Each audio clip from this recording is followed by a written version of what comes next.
গাইবান্ধা সুন্দরগঞ্জে ভারপ্রাপ্ত প্রধান শিক্ষক ও শিক্ষার্থীদের উপর হামলার প্রতিবাদে বিক্ষোভ মিছিল ও মানববন্ধন।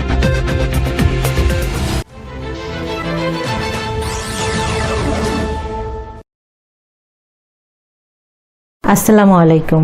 এমকে টেলিভিশনের নিয়মিত সংবাদে আপনাদের স্বাগত জানাচ্ছি আমি শারমিন মিনা। এতক্ষণ শুনছিলেন সংবাদ শিরোনাম, এখন ডেস্ক থেকে বিস্তারিত।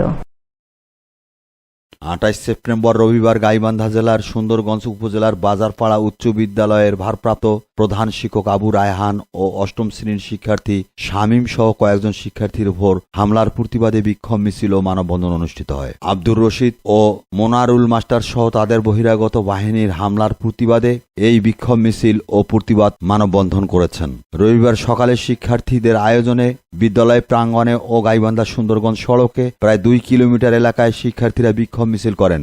এ সময় তারা জানান, আব্দুর রশিদ মাস্টার দীর্ঘদিন থেকে দলীয় প্রভাব ও পেশিশক্তির বলে বিদ্যালয়ে নানা অনিয়ম ও দুর্নীতি করে আসছেন। 2015 সালে 12 জন সিনিয়র শিক্ষককে ডিঙ্গিয়ে ভারপ্রাপ্ত প্রধান শিক্ষক হয়েছিলেন তিনি।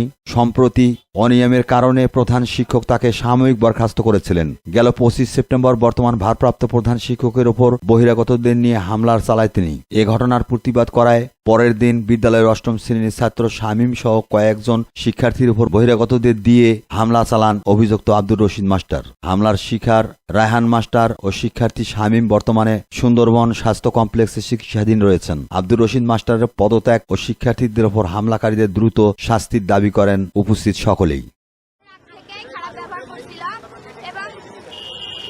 এবং 24 ও 25 তারিখে বাহির থেকে ছেলে এনে বড় ভাই শামীমকে মারছে এবং রায়হান স্যারের উপর হাত তুলছে রশিদ স্যার।